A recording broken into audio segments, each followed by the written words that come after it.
Uma ótima tarde a todos. Começa agora o Canal do Boi, transmissão pelo portal do SBA1.com, também pelas parabólicas e TV Claro e a NET TV, e sinal aberto em todo o estado do Mato Grosso do Sul com a TV Imaculada Conceição. Abro o programa de hoje falando a respeito do que vem acontecendo com o mercado financeiro. E olha, o dólar já abria hoje a R$ 4,50. Há temores de uma recessão global e esse é o clima do mercado em todo o mundo à medida que o coronavírus avança e vai fazendo estragos, principalmente agora fora da China. Os primeiros números que foram apresentados mostrando que o número de infectados é maior fora do que dentro do território chinês foi a primeira sinalização de pânico generalizado no mundo. Fez com que muitos governos anunciassem e confirmassem que estão trabalhando em planejamentos para trabalhar e conter pandemia de coronavírus. Quando eu falo desses países, eu falo das grandes potências mundiais, como o Império Britânico, você tem a Grã-Bretanha operando dessa maneira, Alemanha, França e também outros países da Europa, além do Japão, que já tem ações muito claras para evitar disseminação, inclusive nesses próximos 15 dias, com a população evitando de sair às ruas. Um outro tema importante é que isso faz com que o dólar seja duramente impactado. Esse impacto pode gerar alguns benefícios, como a gente sabe muito bem, em relação às exportações brasileiras das commodities agrícolas. A moeda norte-americana ontem testou R$ 4,50, fechou a R$ 4,47 mais 6. O dólar comercial, que eu estou falando, 4,47 mais 6. E tivemos, por exemplo, ontem o dólar turismo a R$ 4,67, sem o IOF, sem o imposto sobre operações financeiras que acabam sempre impactando também os valores com a moeda norte-americana. As ações do Banco Central aqui no Brasil seguem e elas devem ter, no dia de hoje, mais um swap cambial para 20 mil contratos e ainda a disposição de 3 bilhões de dólares em rolagem, do dia 3 de março para o próximo mês, no dia 1º de abril, de acordo com aquilo que foi anunciado para tentar conter essas elevações para a moeda norte-americana. É importante ressaltar que desde ontem nós temos tido algumas ações do Banco Central brasileiro, mas poucas tiveram aí efeito para segurar a elevação da moeda norte-americana. Eu já disse que há temor global de recessão e eu vou conversar com Walter Puga Júnior agora para saber como é que vem essa operação com dólar e também como é que vem o mercado. Nós tínhamos hoje, nas primeiras horas da manhã, a B3 perdendo 1%. Vamos aqui, o Walter Puga Júnior já comigo. Puga, hoje um dia tão nervoso, talvez o mais nervoso da semana, uma semana muito complicada para a economia internacional. Como é que o mercado financeiro se posiciona neste momento? Boa tarde, seja bem-vindo. Boa tarde a você, boa tarde a todos. Olha, Fabiana, a situação é bem complicada. As bolsas na Ásia já fecharam em forte baixa nesta madrugada e a abertura na Europa não tem sido positiva, não. Em média, as bolsas na Europa já abriram negociações nesta manhã com queda em torno de 3% nos principais índices europeus. Queda na Bolsa de Paris, na Bolsa de Frankfurt, na Bolsa de Londres, na Bolsa de Madrid, fora o que ocorreu na madrugada, queda acentuada também na Ásia, fechando em baixa muito forte todas as bolsas asiáticas, inclusive as bolsas chinesas. Apesar da atuação do Banco do Povo da China, em liberando recursos, diminuindo depósitos compulsórios, ou seja, diminuindo a retenção de bancos para favorecer a atividade chinesa, a atividade econômica chinesa, o fato é que não há controle ainda sobre essa situação, apenas remédios paliativos. Não é diferente no Brasil. Por isso, o que você observa agora é que o índice Bovespa, acompanhando o que ocorre em outros países do mundo, vem em forte baixa. Neste momento, a queda é de quase 2,5% para o índice Bovespa. Nosso índice Bovespa já tocou números bem próximos aí aos 100 mil pontos. Na mínima foi aos 99.950 pontos. Uma derrocada no índice Bovespa, acompanhando, vou repetir, o que ocorre fora do Brasil também. Neste momento, o índice Bovespa opera aos 100.456 pontos, mas eu vou repetir, na mínima do dia, chegou aos 99.950 pontos. O que não se esperava ocorreu. O índice Bovespa chegou a operar, agora há pouco, abaixo de 100 mil pontos. Ou seja, já se estima uma queda no nosso índice Bovespa, neste ano, superior a 11%. Ou seja, uma derrocada já evidente no nosso índice Bovespa. O mercado de ações vem em baixa acentuada. Agora, o efeito do coronavírus ele é mais direto, mas do ponto de vista, ele é negativo, né? Mas ele contribui e muito para outro número que é importante, que é o câmbio.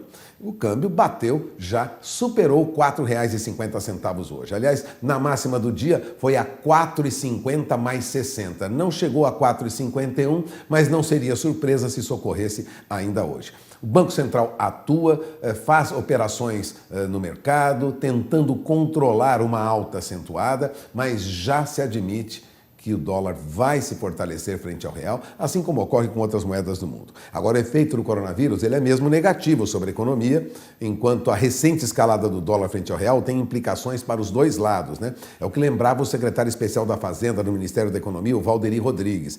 Numa entrevista a jornalistas da agência de notícias Reuters, ontem, ele ponderou que, para efeito de influência no produto interno bruto do país, a alta da moeda norte-americana tem impactos positivos de um lado e negativos de outro. Esses movimentos, ele disse, embora complexos, complicados, confusos, podem eventualmente se compensar. Lógico, as exportações, mesmo menores, passam a ter maior rentabilidade para quem está exportando produto brasileiro. Bom, em relação ao PIB do Brasil, o fato é o seguinte, já há evidências e estudos apontando que o nosso PIB, diante dessa crise em todo o mundo, vai recuar, vai crescer, mas vai recuar daquela faixa que se esperava 2,5% para menos de 2%. JP Morgan, também o Bank of America e o Banco Fator já admitem crescimento do PIB este ano inferior a 2%. O secretário de Política Econômica, Adolfo Sachida, indicou ao jornal Estado de São Paulo que o coronavírus pode levar até o governo a cortar a sua projeção de crescimento superior a 2%. Já se admite que nós não teremos um crescimento tão grande. Aliás, o Banco Fator já vem com uma perspectiva, o Banco Fator é brasileiro, uma perspectiva de queda de de baixa para 1,4% o crescimento no nosso PIB, bem abaixo daquilo que se esperava. Agora, vamos mostrar o que ocorre no mundo um pouco para que o telespectador, Fabiano, tenha noção do que ocorre, né? Agora há pouco, as agências de notícias davam conta que o coronavírus se espalha por 3 continentes e derruba 5 trilhões de dólares nos mercados. Ou seja, em todos os continentes hoje, as empresas que têm papéis negociados em bolsa já perderam o equivalente a 5 trilhões de dólares em valor de mercado. Aqui no Brasil, já se estima que a Petrobras, por exemplo, está valendo 72 bilhões de dólares a menos, né? São os últimos números que nós tivemos. E as empresas brasileiras que têm negociação em bolsa, até ontem já perdiam mais de 260 bilhões de reais em valor de mercado. Resumindo, temos aí uma queda acentuada, vamos traduzir, né? No mundo todo, a queda no valor das empresas de 5 trilhões de reais, ela equivale a quase 22 trilhões e meio de reais. Ou seja, perdem dólares lá fora, é um volume muito grande, desvalorização das empresas e perspectiva de recuperação quase nenhuma. Neste momento, o dólar opera a 4,49 mais 95. Tem uma alta de 0,56%, os últimos números aqui. Mas vale lembrar, já passou de 4,50, foi a 4,50 mais 60 e não será surpresa se atingir ainda hoje R$ 4,51, apesar da atuação do Banco Central. A perspectiva, Fabiano, é muito preocupante, até porque uma outra notícia divulgada agora há pouco dá conta que o acúmulo de estoques de commodities na China pode esmagar os preços de commodities, notadamente de commodities metálicas, né? A China acumula muita commodity e isso já ameaça o mercado que é atingido pelo coronavírus, né? O governo chinês obriga o país a voltar ao trabalho enquanto refinarias de petróleo produzem diesel e gasolina e fundições e outras usinas industriais processam matérias-primas em produtos acabados, como aço e cobre. A China força o retorno ao trabalho, mas isso é muito difícil. Esses produtos não têm sido consumidos com a rapidez necessária. O consumo diminuiu, segundo a Bloomberg, a agência de notícias norte-americana Bloomberg News, porque as pessoas, né, o consumo diminuiu porque as pessoas tiveram que ficar em casa, viajaram menos, há restrições de transporte que impedem que a produção chegue até os usuários finais, portanto já há um acúmulo de commodities lá na China. Isso deve provocar aí uma pressão sobre os preços em geral de diferentes matérias-primas, né? Entre elas principalmente petróleo e minério de ferro. Bom, de olho na informação, porque essa crise veio para reestruturar todos os negócios no mundo. Neste momento, todas as economias sofrem a perspectiva de uma redução no volume mundial de comércio, no volume mundial de produção. Resumindo, a economia no mundo está em retração em função dessa expansão do coronavírus e das dificuldades de logística e de trânsito numa das maiores economias do mundo, que é a China. Portanto, replanejamento para quem esperava, né, este ano um mundo de calmaria, Fabiano, muita dificuldade, muita turbulência.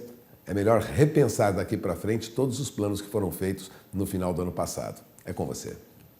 Obrigado, Walter Pulga. E eu estava conversando com alguns professores da área de medicina da Universidade Federal do Mato Grosso do Sul e eles estavam falando a respeito dos avanços que há em torno da vacina contra o vírus agora que começou aí dentro do território chinês. E de acordo com eles, as revistas especializadas trouxeram nesta sexta-feira uma publicação muito importante dizendo que os cientistas chineses e norte-americanos conseguiram avançar muito em relação a ter uma vacina contra o coronavírus para o mundo. Entretanto, ela não estaria disponível dentro do prazo que a OMS havia estipulado.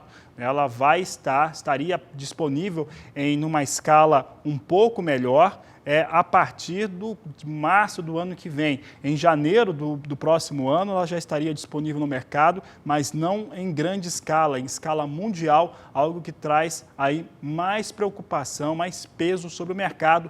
Essa publicação esteve presente num portal importante que traz informações sobre medicina para o mundo todo no dia de hoje, e hoje os médicos têm falado bastante a respeito deste assunto. Vamos dar uma olhada como é que vem o dólar. Dólar continua ali muito próximo à margem de 4,50, chegou a ficar abaixo de 4,50, mas volta aqui a ter o 4,50 agora cravado, R$ 4,50 para o dólar comercial. A alta reduz, agora a alta é menor, 0,56% para a moeda norte-americana.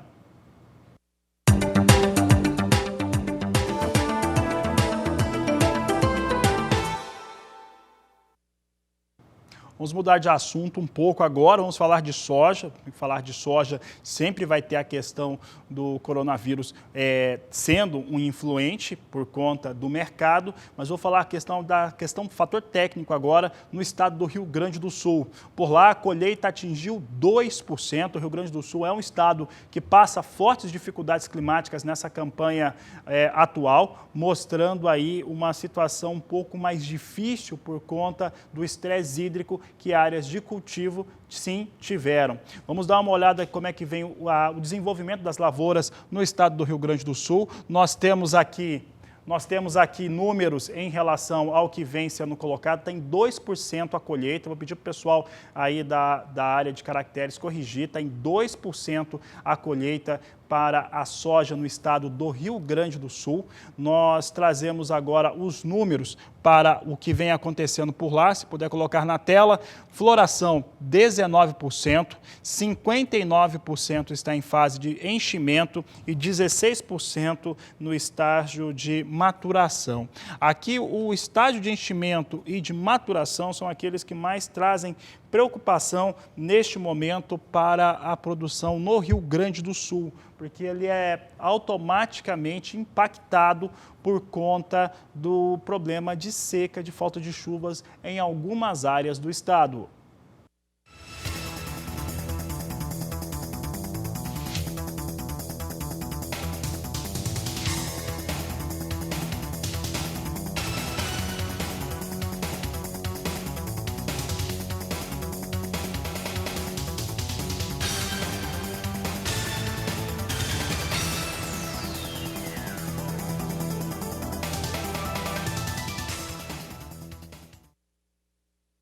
Nesta última quinta-feira, o Rabobank, o maior banco cooperativo agrícola do mundo, de origem holandesa, trouxe números para o mercado.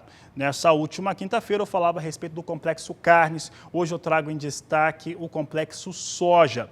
E de acordo com o Rabobank, o consumo de óleo e farelo de soja na China deve ser realmente afetado no primeiro semestre do ano de 2020. De acordo com os dados levantados pelo banco, o fator de consumo interno tem sido reduzido e isso traz impactos gerais no consumo. Por outro lado, o Rabobank acredita, caso não haja um aumento na escalada do coronavírus, que o segundo semestre vai compensar os 6 primeiros meses do ano, com a China voltando a ter operações mais naturais em relação ao complexo soja. Um outro fator importante que foi destacado pelo Rabobank fica por conta das importações que a China faz de soja norte-americana. O que vem ocorrendo? A China tem comprado soja da América do Sul, em especial do Brasil, e não tem comprado soja dos Estados Unidos. De acordo com o Rabobank, esse fator, somado a uma necessidade, pelo menos nos 6 primeiros meses do ano, talvez um pouco menor, sendo compensada apenas no segundo semestre, pode trazer à tona, mais uma vez, uma situação mais conflituosa com os Estados Unidos, já que a China não consegue cumprir as metas que foram disponibilizadas e aceitas por ambas as partes.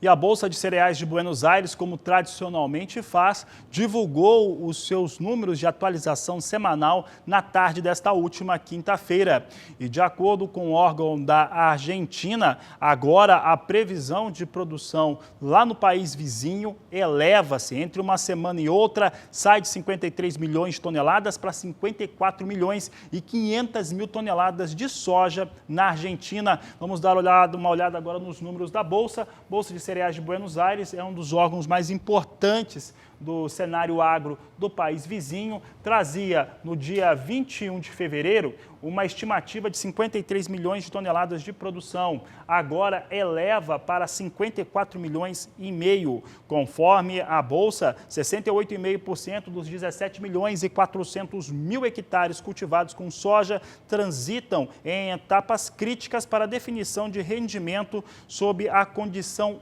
hídrica que está sendo adequada na região. Portanto, de certo modo, a Argentina, através da Bolsa de Cereais de Buenos Aires, não nega que possa haver novas revisões em relação à sua projeção para a produção de soja e, havendo, elas devem ser para cima. Vamos dar uma olhada agora como é que vem soja em Chicago. Soja negociada na Bolsa Norte-Americana nesta semana extremamente complicada. Uma semana que começou com quedas muito fortes, acima de 15 pontos. Tivemos reação um dia depois, muito por conta de recompra, de posições, e depois altas leves que nós tivemos nesta quarta e quinta-feira. Vamos saber como é que se comporta agora o mercado. Não há demanda sobre soja norte-americana e temos aqui soja nos Estados Unidos recuando mais uma vez. Posição de março vai perdendo 7 pontos, 8 dólares e 79 centes mais 2 por bushel. Maio, 8 dólares e 87 centes por bushel. Julho, 8 dólares 96 centes mais 4 e agosto vindo com 9 dólares mais 2 por bushel. São os negócios que destacamos agora com soja na Bolsa de Chicago. Eu destaco um comentário que foi enviado na manhã de hoje, o Paulo Javier, na página do Agricultura BR no Facebook. Ele que é de Goiás, da região de Mineiros. Quero mandar um grande abraço. Nos conhecemos no último evento da agricultura sustentável por lá. E ele dizia que Chicago tem vindo com um efeito sanfona, Tem uma queda elaborada em um dia, depois o outro dia começa uma recuperação e volta a recuar. Ontem nós vimos isso acontecer durante o período do mercado aberto. Vamos dar uma olhada agora como é que vem o comportamento dos preços da soja em dois importantes portos do país. Você acompanha comigo na tela como é que vem se posicionando os negócios nesta sexta-feira. Uma semana curta aqui no Brasil por conta das festividades de carnaval. Portos de Santos e Paranaguá com valores idênticos aqui, R$ 89,20 é o que nos informa a Grãos Corretora nesta sexta-feira.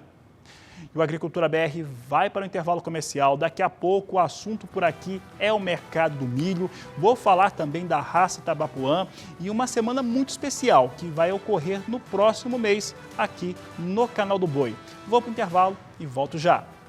A Emater Gaúcha divulgou os números atualizados sobre como que vem a colheita por lá. E de acordo com o que foi apresentado, 50% da área destinada ao milho foi colhida pelos produtores gaúchos. Vamos dar uma olhada como é que vem os estágios de desenvolvimento para a cultura no estado do Sul. Nós trazemos aqui a Emater Gaúcha informando que 7% dessa área vem em fase de germinação e desenvolvimento vegetativo, 8% em etapa de floração, 18% vem aqui em enchimento de grãos e 17% vem em fase de maturação. São os números que foram divulgados pela Emater do estado do Rio Grande do Sul. Para o milho, situação vem um pouco melhor do que com a soja, de acordo com os levantamentos apresentados pelo órgão do Rio Grande do Sul.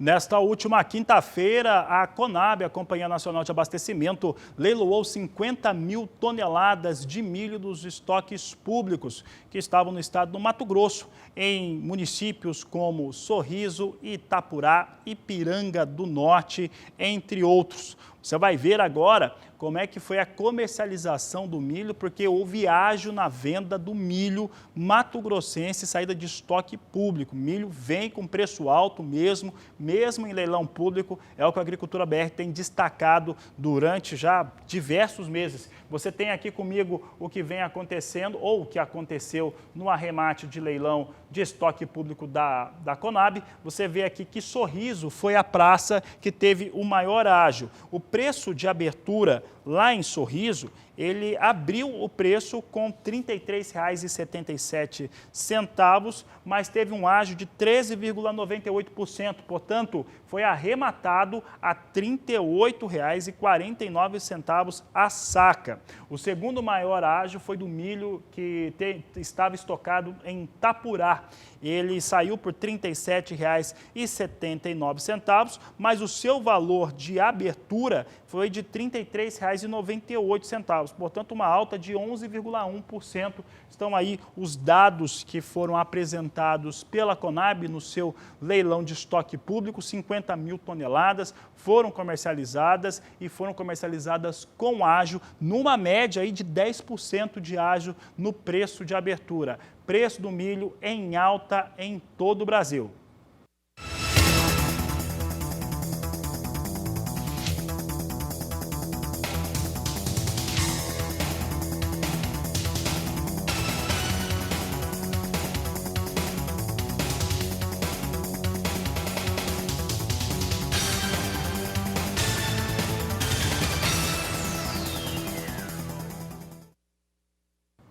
E a produção de etanol no país segue em crescimento. E esse fator ocorre principalmente por conta da manufatura através de etanol de milho. É o que nos informa a Única, e você vai ver os dados de produção da primeira quinzena do mês de fevereiro. É o que o Agricultura BR destaca para você agora, trazendo aqui os números apresentados pela Única em fevereiro de 2020. Total de produção aqui ficou em 98.830.000 litros pelas unidades da região Centro-Sul, sendo que 93.420.000 litros referem-se a etanol de milho. Estamos num período já de passagem da safra de cana, portanto, nós temos produção de milho no Brasil. Para se ter uma ideia, em igual período no ano passado, a fabricação totalizou 61.310.000 litros, enquanto que o etanol de milho foi de 37.760.000 toneladas. Aqui nós temos a produção de etanol de milho no Brasil mais do que dobrando na primeira quinzena do mês de fevereiro, entre o ano de 2019 e o ano de 2020. E olha, já que estamos falando de milho, vamos dar uma olhada como é que vem a comercialização do cereal em portos de todo o Brasil. Você acompanha comigo os números na tela. Você tem aqui Porto de Santos e Paranaguá, ambos a R$ 41,50, valores de referência aqui no Agricultura BR, de acordo com a Grãos Corretora, preço pago no Porto R$ 41,50. Milho segue com preços firmes no Porto e também em todo o Brasil. Daqui a pouco no Agricultura BR, você tem a raça Tabapuã em destaque por aqui. E ainda hoje eu falo sobre mercado do café, tanto o mercado futuro quanto o mercado físico, no Arábica e no Café Robusta. Voltamos já. Agricultura BR de volta, e agora para falar da pecuária brasileira e principalmente de grandes eventos, grandes localizações e realizações que nós temos pelo país que ajudam a fazer e trazer o desenvolvimento para o setor. No próximo mês, entre os dias 23 e 28, você vai ter aqui a raça Tabapuã como grande destaque. E é para falar a respeito deste assunto, falar o que vai acontecer nesse final do mês de março, né? Pegando aí quase o finalzinho começo da primeira quinzena até o final do mês. Para falar a respeito deste assunto, eu converso agora com o presidente da Associação Brasileira dos Criadores de Tabapuã do Brasil. Converso com o Sérgio Germano, nosso convidado nessa tarde de sexta-feira. Obrigado pela sua participação, prazer recebê-lo aqui. Boa tarde. Boa tarde, o prazer é meu estar aqui no canal do Boi, no Sistema Brasileiro do Agronegócio, conhecendo toda a estrutura e falar um pouco de Tabapuã e o que a gente vai apresentar no nosso evento aí no final de março, que vai ser de 23 a 28 de março agora, no final do mês. Sérgio, vamos falar um pouco da raça, antes de falar da semana, essa semana especial que nós vamos ter aqui no canal do Boi, vamos falar um pouco da raça. Hoje, né, o que o Tabapuã, né, o Tabapuã moderno, o que tem caracterizado esse animal, essa raça, para os produtores, para os pecuaristas? Acredito que a palavra que pode falar bem do Tabapuã é funcionalidade. É um animal que, no caso dos machos, são grandes produtores de carne, um rendimento de carcaça excelente, uma qualidade de carcaça muito boa, uma carcaça convexa, com bom acabamento. Ontem estive conversando com Oswaldo Furlan, do GPB. Ele é um criador que utiliza muito a genética Tabapuã, principalmente do Tab G4, e ele estava me falando isso, principalmente a qualidade da carcaça e rendimento de carcaça, que o cruzamento com o Nelore, com o Tabanel que ele faz em Goiás, vem proporcionando para ele, os abates dele vem dando 56%, 57%, e ele está muito satisfeito e vai estar conosco no evento lá. E é interessante, o tabapuã é um animal também zebuíno, que ele traz, né, essa heterose quando você faz o acasalamento com o Nelore, né, Sérgio? Sem dúvida. Ele foi uma raça desenvolvida aqui no Brasil, né, onde tiveram as raças oriundas da Índia como pilar, e o Guzerá, o Giro e o Nelore, né, mas principalmente as 3 raças, e consequentemente com isso você consegue a heterose com cruzamento com qualquer uma delas, né?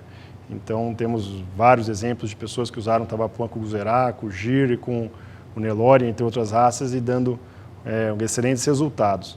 E no caso das fêmeas, você tem um plantel de fêmeas tabapuã, de fêmeas tabanel, tabapuã com Guzerá ou com qualquer outra, é a docilidade do gado, né, e a habilidade materna. A habilidade materna da raça é impressionante, ela coloca muito peso, é a fase mais barata onde você coloca peso no animal, então isso com certeza traz grandes benefícios para o criador aí.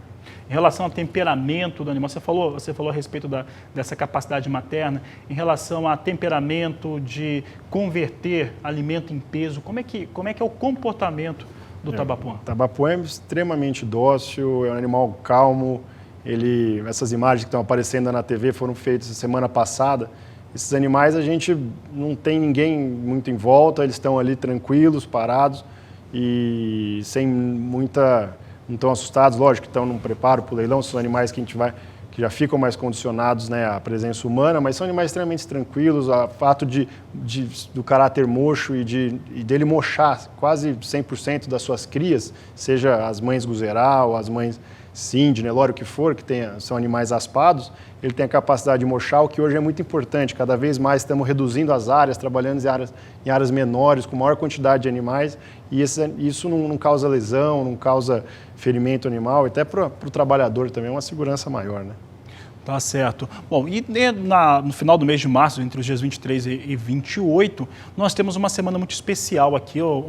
Nessa última quinta-feira, nós trazimos até uma reportagem do meu colega Daniel de Paula, já falando um pouco, antecipando o que vai ter. Como é que será essa semana? O que o telespectador do canal do Boi, o criador de tabapuã, aquele que quer entrar na raça, o que ele vai ter aqui de atração? O De Olho na Fazenda Tab G4, é um grupo, né, o Tab G4, que um zootecnista ligado à raça tabapuã, o Fernando Garcia de Carvalho, criou, onde busca a excelência em produtividade dos animais.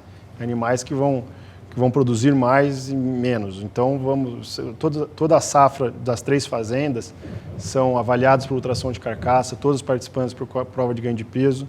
Participamos aí do PENAT todos os anos, e sempre buscando a excelência em produtividade. As fêmeas também é a mesma coisa, da mesma forma, e nessa semana vamos de segunda a quinta oferecer animais a preço fixo, né, que é um sistema meio diferente, o Canal do Boi já faz há algum tempo, mas que na raça tabapuã já ocorreu também outros eventos dessa forma, mas que não é muito usual. Vamos fazer animais a preço fixo, todas as categorias de fêmeas, então fêmeas precoces, as fêmeas de 2 anos, prens, as fêmeas precoces prens, e vacas 3 em 1.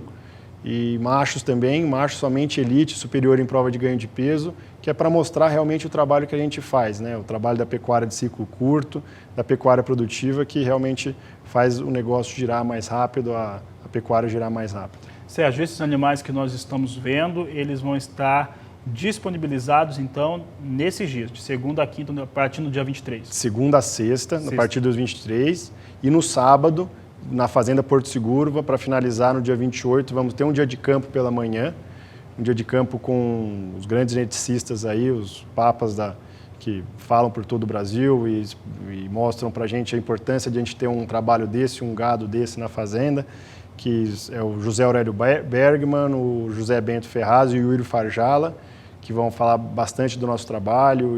Turma de peso. Turma de peso, realmente.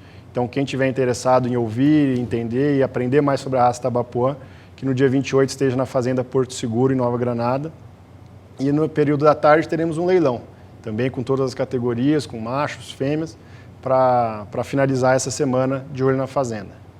Tá certo, Sérgio. Quero agradecer demais aqui a sua participação aqui no Agricultura BR, para poder falar um pouco a respeito da raça, né, do Tabapuã e também de mercado, né, que isso traz aí um impacto muito positivo para a pecuária brasileira. Obrigado pela sua participação. Espero poder conversar contigo em outras oportunidades. Estaremos aqui esse final de semana em Campo Grande. Vou estar aqui à tarde de novo com o Zaidan.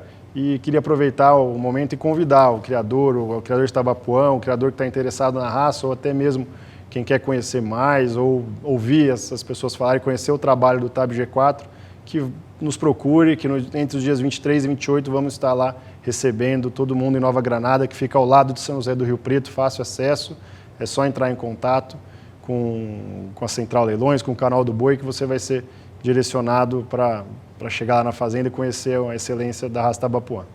Tá certo, Sérgio. Obrigado pela sua participação. Uma boa tarde a você. A Agricultura BR vai para mais um intervalo comercial. Daqui a pouco eu falo sobre mercado de café. No caso do café arábica, eu vou falar que os preços aqui no Brasil têm resistido à pressão negativa em Nova York e por lá os investidores têm colocado preços sobre arábica, assunto de logo mais no Agricultura BR. O assunto por aqui nesse bloco, aqui do Agricultura BR, é café. E um fator que eu tenho dito durante essa semana é em relação aos efeitos climáticos sobre os valores praticados para café arábica. O Brasil é o maior produtor e exportador de café do mundo. Minas Gerais, se fosse um país sozinho, seria o maior produtor e exportador de café. E por lá, você sabe muito bem disso, nós começamos a ter, neste ano de 2020, chuvas muito expressivas. Começaram no início deste ano e fizeram grandes estragos nas áreas urbanas, trouxeram ali prejuízos muito severos. No começo, nós tínhamos um mercado que estava entendendo que aquela chuva seria positiva para o mercado de café.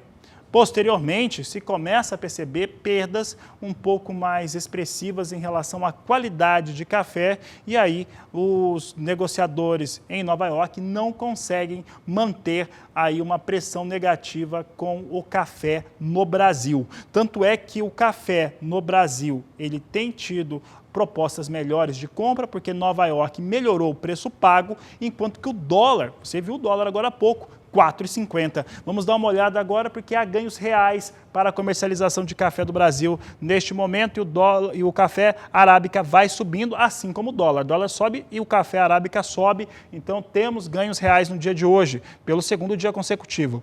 Posição de março, $1, 9 centes mais 95 a libra peso. Maio, $1, 11 centes mais 90 por libra peso. Julho, $1, 13 centes mais 90 e a posição de setembro é negociada a $1, 15 centes mais 65 por libra peso. São os negócios que destaco agora com o café arábica.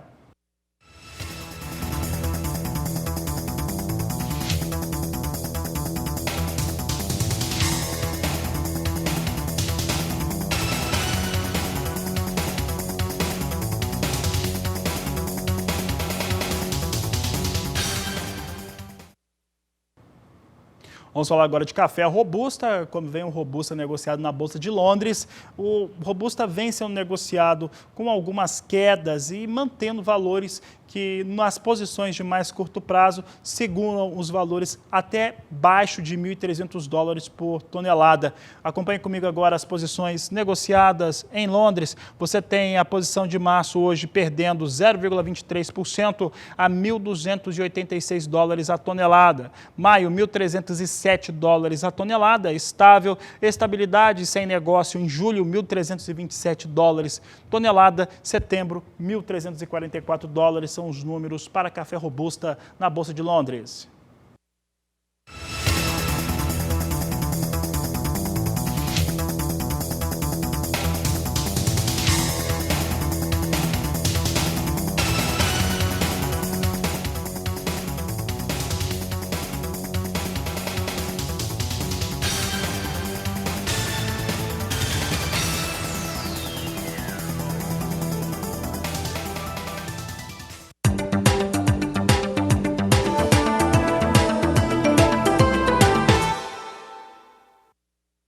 O trigo é um dos cereais mais importantes quando se fala de consumo. Entretanto, o trigo tem perdido força em relação à produção no mundo todo. Podemos falar aí de Estados Unidos, Brasil e até alguns países europeus. Aqui no Brasil, isso ocorre por questões de preço e também algumas escolhas erradas de variedades de sementes. É o que nós vamos conferir agora na reportagem de Annelise Nicolodi. Projeto Trigo 100 sacas por hectare. Eu converso com o Gerson Herter, ele que é engenheiro agrônomo. Como que isso é possível? Porque parece até um sonho, né? Olha, para mim realmente era um sonho. Eu tinha uma lavoura de 3 mil quilos por hectare, são 50 sacos, e não sosseguei o pito enquanto eu não cheguei em 100 sacos por hectare. O que acontece então? Eu fui me dar conta que na época que eu lia 50 sacos, né, 3 mil quilos, o que eu podia fazer?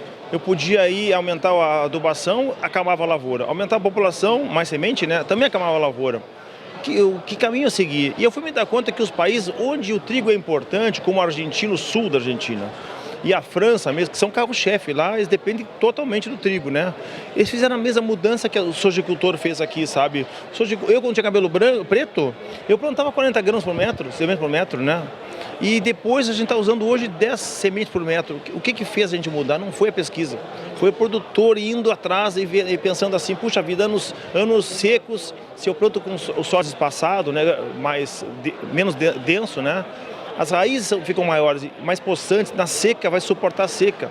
E quando chove demais, não acama, vou mudar, mudou. No trigo não. Ele fica sempre assim, puxa vida, hoje a trigicultura é completamente ambiental. Olha só, ele fala assim, mas você não vou colher bastante, o clima foi bom.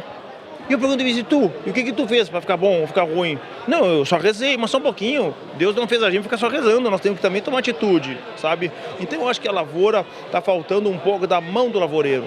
Ele simplesmente está deixando que a pesquisa para ele, coisa que ele não fez com a soja. Então, na minha concepção, o sonho esse já é realidade, temos vários casos aqui esse ano. O que aconteceu? Mudou a população de plantas. Isso é decisão do lavoureiro. Mudou a adubação nitrogenada, decisão do lavoureiro de novo. Ele não vai deixar de comprar ureia, nós não estamos propondo que troque nada do ponto de vista de deixar de usar algum insumo, mas sim que ele faça a mão da sua lavoura. A outra coisa muito importante no nosso projeto é o quê? Bom, estou produzindo bastante trigo, a produtividade é muito alta, ok. Que tal vender melhor esse trigo? O que nós estamos fazendo? Existe muito produtor usando variedades fantásticas. Tem uma variedade brasileira, inclusive da Biotrigo, que ela é do melhor grupo de qualidade da Argentina. Olha só, uma variedade brasileira que é assim, ó, super, o pessoal acha ela, o grupo 1 argentino, é o melhor grupo que tem. Plantam aqui, só que mistura com trigo ruim. Quer dizer, o produtor está fazendo essa parte, produz valor. Mas como é que como é que o padeiro não vê? Porque não é separado esse fluxo. Então nós estamos propondo o quê? Aumente a produtividade, baixe os custos do saco produzido, não do hectare, do saco produzido. Ele não vende hectare, ele vende saco, pô. Então, baixa o custo do saco produzido, aumentando a produtividade.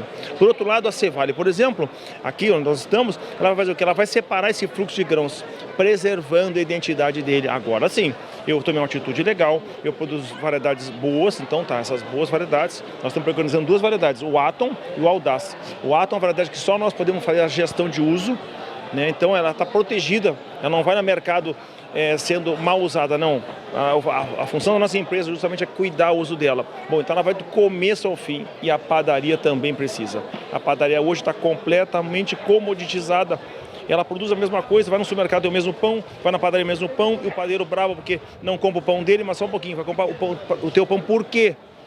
Ah, porque eu sou padeiro, bom, mas o cara do supermercado também é padeiro, e aí? Então, assim, é um projeto de ponta a ponta. Produzir da porteira para dentro, mais produtividade, e da porteira para fora, mais valor. Pois é, Gerson, a gente vive uma realidade, especialmente aqui no Rio Grande do Sul, que já foi um grande produtor de trigo, né? Que hoje o trigo serve apenas para uma rotação de culturas e para uma boa palhada, né? Perdeu-se essa questão da produtividade. Talvez seja a hora de resgatar isso? Olha, na verdade, o trigo ele é uma cultura ambiental que a gente chama, sabe? Desculpa, cultivo de serviço ambiental. Tu tem aveia, tu tem nabo, que são culturas que vão melhorar o ambiente, certo? Tá. O trigo é uma cultura ambiental, de serviço ambiental, com grão em cima. Então, na verdade, nós temos que usar ele melhor. Agora, só ambiental, quem é que paga essa conta? Ela envolve, mesmo que ela empate, ela envolve um monte de aval ou dinheiro da família que está sendo colocado ali. Pô, imagina o dinheiro da minha família sendo arriscado, muito mais do que precisaria. Eu acho assim, se nós não produzir da forma que a gente está propondo, preservando o que o produtor está fazendo de cima de qualidade, né? E realmente fazendo com que a lavoura fique dele novamente, porque ela já foi. Ela já foi lá no passado. Tu conhecia cada lavoura de cada lavoureiro, eram diferentes, hoje não. Hoje tu pode mudar a dose de alguma coisa, mas a lavoura é igual para todo mundo. Até o diâmetro de caule, que eu vou falar aqui na palestra que a gente vai dar agora às 4 da tarde, tu pode duplicar o diâmetro de um caule. Como assim? Tu pergunta assim, qual é o diâmetro do caule do trigo, da tal variedade? Ah, tantos milímetros. Não, depende do manejo. Então tá faltando assim, ó, é o lavoureiro dizer que a lavoura é dele. Ele fazer a diferença na sua lavoura. Um projeto para mostrar que o trigo também pode ser sustentável e viável. Do Rio Grande do Sul, Annelise Nicolodi.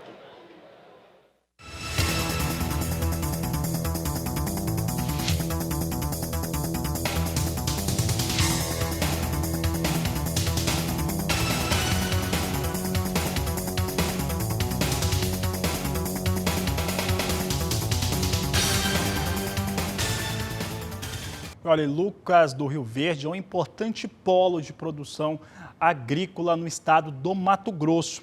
Por lá, você sabe muito bem, tem produção de grãos em escala e tem muita produção também de hortifruti. Você vai conhecer como é que é esse universo produtor lá no estado do Mato Grosso na reportagem de Valdir Pacheco.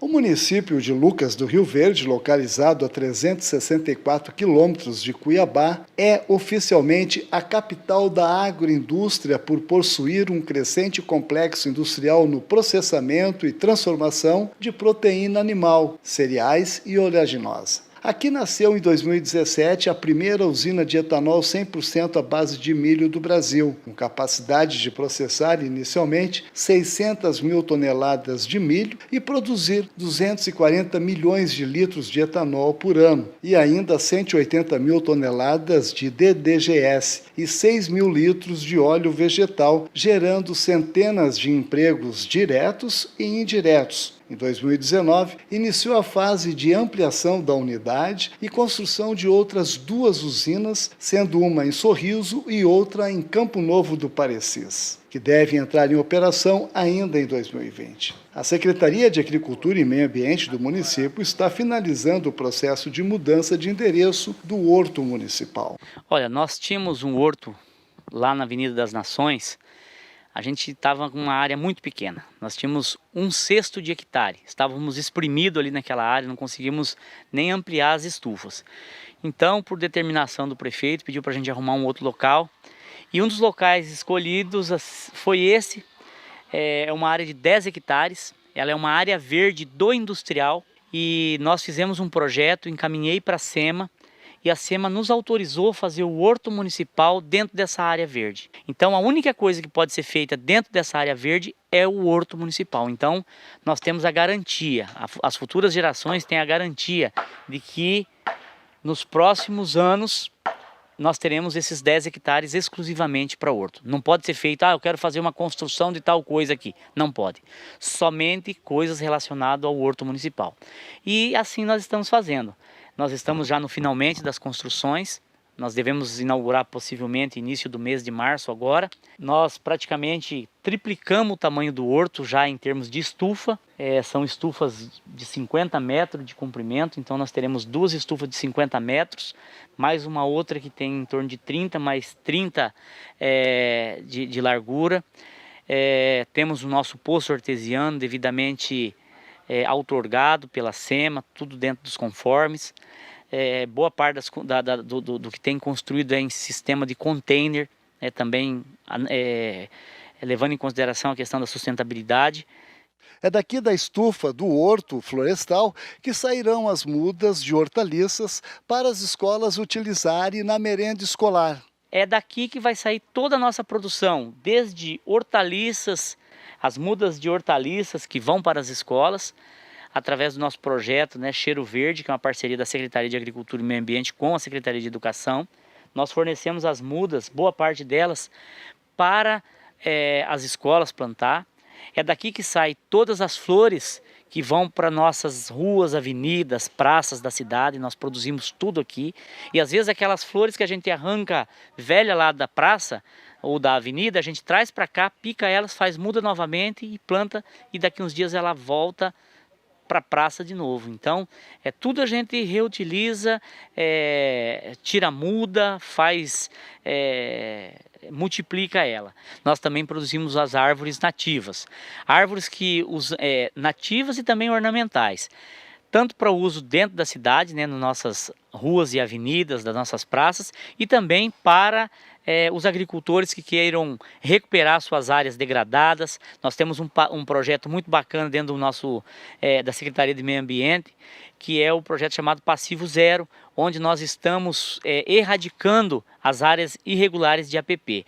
Nós temos hoje menos de 150 hectares de áreas para ser recuperado em todo o município de Lucas do Rio Verde. Nós queremos ver se conseguimos chegar até o final dessa gestão, pelo menos deixar em torno de 100 a 50 hectares apenas. Isso no universo de milhões e milhões de hectares de dentro de Lucas do Rio Verde é praticamente zerar mesmo, né? De Lucas do Rio Verde, Mato Grosso, Valdir Pacheco.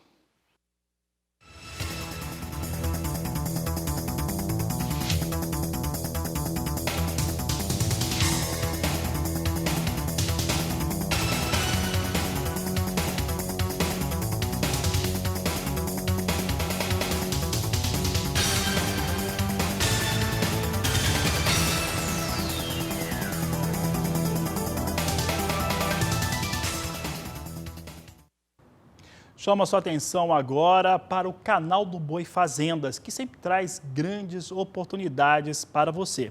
Eu falo agora de uma dessas oportunidades de investimento numa área retroportuária, localizada no estado de Santa Catarina. Essa área, ela já tem todas as licenças para começar a construir, para começar a atuar. Mais importante do que isso é que ela atinge 5 portos num raio aí de 90 quilômetros. Também está ali próximo a aeroportos internacionais e locais. É o que nós vamos conferir agora na reportagem.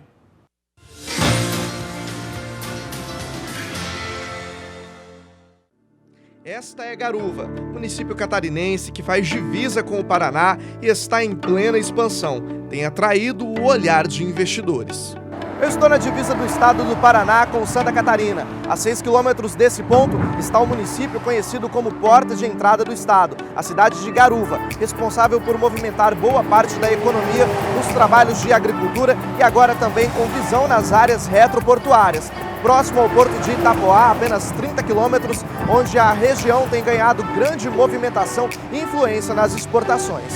Esse novo nicho encontrado em Garuva para a gente desenvolver a economia local e trazer esse benefício para a nossa população, vários dos empreendimentos importantes que estão ocorrendo aqui no município. A Superfrio, a empresa do ramo refrigerado, que vai dar o suporte que faltava para o porto de Itapoá, também está em fase final de licenciamento uma termoelétrica da Enel, que dará esse suporte energético para as empresas não só de Garuva, como da nossa região. A poucos quilômetros da região, nós encontramos o porto de Itapoá. Este está entre os 3 mais ágeis do Brasil e mantendo altos índices de importação, o que representa impactos na economia local e crescimento para o setor. Em 2019, recebeu mais de 440 mil contêineres. Recentemente, uma instalação nova ampliou a capacidade de abastecimento do porto. A importação, na verdade, o bom da importação é que nós também estamos importando muitos equipamentos, inclusive fábricas. Nós fazemos aqui a recepção de fábricas inteiras que são instaladas, desde o Mato Grosso até aqui o Paraná, Santa Catarina. A importação faz com que a nossa indústria também consiga se equiparar ao mercado global, onde nós que somos clientes finais, somos consumidores finais, podemos ter um produto de última linha, um produto update pelo mercado internacional, porque nós também estamos trazendo matéria-prima, ferramentas para desenvolvimento da nossa indústria local. Cenário esse que tem passado por transformações significativas para toda a região, como por exemplo Garuva, que hoje está preparada para receber investimentos retroportuários locais para armazenamento de contêineres. Garuva é conhecido por sua parcela de contribuição ao agronegócio, principalmente com a produção de arroz e banana. Mas a instalação das áreas retroportuárias permitem novas possibilidades de investimento, como por exemplo este armazém para os containers que vão para o porto de Itapoá. Além disso, nos próximos meses, uma instalação de termoelétrica deve chegar na região, oportunizando novos empregos. Nós também estamos na rota dos caminhões que vão para o porto de Itapoá. Por aqui eles abastecem e descarregam. Esta BR proporciona esta facilidade, esta agilidade. Pouco mais de 30 quilômetros do município de Garuva. Uma prova de que esse lugar tem ótimas oportunidades de investimento. E justamente aqui, nesse ponto estratégico, que você encontra uma oferta imperdível. Essa área que você vê na tela é a pioneira com o preparo retroportuário de toda a região. O terreno conta com 1 milhão de metros quadrados em uma área plana, apenas 1 quilômetro da estrada que faz a ligação até o porto de Itapoá. Além disso, você já tem autorização para construir em 50 mil metros quadrados do terreno. O acesso aos portos de Paranaguá e Navegantes também são facilitados pela BR-101. Essa área aqui, ela foi de uma área rural, foi transformada em área retroportuária, inclusive a pioneira aqui do nosso município, onde o comprador solicitou essa alteração para a implantação de empresas. Hoje ela conta com 1 milhão de metros quadrados, de área toda plana, com todas as liberações ambientais para receber qualquer instalação. Gostou da área? Quer mais informações? Entre em contato com a nossa equipe. Nós temos condições especiais para você.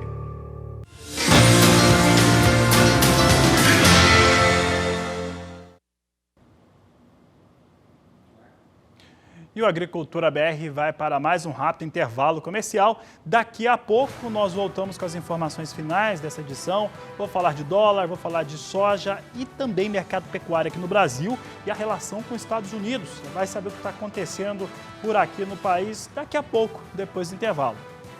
Existe muita movimentação no mercado, tanto do complexo carnes, quanto também no mercado financeiro. O mercado financeiro vai sendo afetado, todo mundo sabe disso, há risco já de recessão global por conta do coronavírus. Como é que isso impacta no caso do complexo carnes e para a carne bovina também? No momento, ele reflete que China, talvez nos primeiros 6 meses deste ano, faça uma compra menor de produtos no geral, talvez, tá? Pelo menos é o que a China tem pregado e muitos economistas pelo mundo. E isso reflete, claro, no mercado financeiro sobre as ações de empresas que trabalham, no caso, com carnes. Então, podemos citar aí que, neste momento, nós temos empresas aqui brasileiras que são afetadas por essa informação, como a BRF, como a Marfrig, como a Minerva e JBS. JBS mesmo, e ontem nós tivemos divulgação generalizada das empresas, né, colocando informações positivas no mercado. JBS trazia, por exemplo, que teve 11 plantas frigoríficas habilitadas a exportar para os Estados Unidos, plantas que têm juntas a capacidade de abate de 11 mil animais ao dia. Entretanto, o Ministério da Agricultura informou que, apesar da situação já ter sido resolvida com os Estados Unidos, sob o ponto de vista político e sanitário, para que se faça as exportações, ainda vai um tempo. Tem os protocolos a serem seguidos e ainda não teria nada agendado ou firmado. É o que nós vamos acompanhar agora com Saulo Lopes. O anúncio foi feito com alarde pela ministra da Agricultura, Tereza Cristina, em 21 de fevereiro, informando que o Brasil voltaria a exportar carne de boi in natura para os Estados Unidos. Segundo a ABEC, a Associação Brasileira da Indústria Exportadora de Carne, até junho de 2017, os frigoríficos brasileiros exportaram para os Estados Unidos o equivalente a 56 milhões de dólares. O setor ficou animado, mas hoje veio a notícia. Segundo o Ministério da Agricultura, ainda vai demorar um pouco para que os embarques sejam feitos para os Estados Unidos. As exportações de carne de boi in natura para os Estados Unidos só vão acontecer, segundo a Secretaria de Agrodefesa do Ministério da Agricultura, depois que uma comissão técnica verificar que frigoríficos brasileiros atendem às condições sanitárias para o embarque desses produtos para os Estados Unidos. Os laudos serão enviados para o Serviço de Inspeção Americana, que darão ou não o aval para que essas exportações sejam feitas. E essas comissões técnicas ainda não têm um prazo para que elas se constituam ou mesmo visitem os frigoríficos brasileiros. Portanto, vai demorar um pouco para que esse processo seja validado. De Brasília, Saulo Lopes. Vou trazer agora como é que vem o mercado da soja em Chicago. Soja em Chicago tem reagido por conta de situações de recompra de posições, mas vinha em queda na abertura dessa edição. Vamos saber se continua assim. A queda continua, a queda é expressiva, 0,7%, 0,8% de queda. O mais curto prazo a $8,83 o bushel. Posição de maio, 8,89. Maio, onde tem maior liquidez. Julho, $8,97 mais 4. E agosto, $9 mais 6 por bushel. Vamos dar uma olhada como é que vem o dólar comercial agora. O dólar hoje passou de 4,50, chegou próximo a 4,51, vem próximo a 4,51 de novo, R$ 4,50 mais 8, alta de 0,75%. Daqui a pouco, mais tarde, às 16 horas, eu falo de mercado de novo na terceira edição do Agricultura BR. A todos uma excelente tarde, um grande abraço e até mais!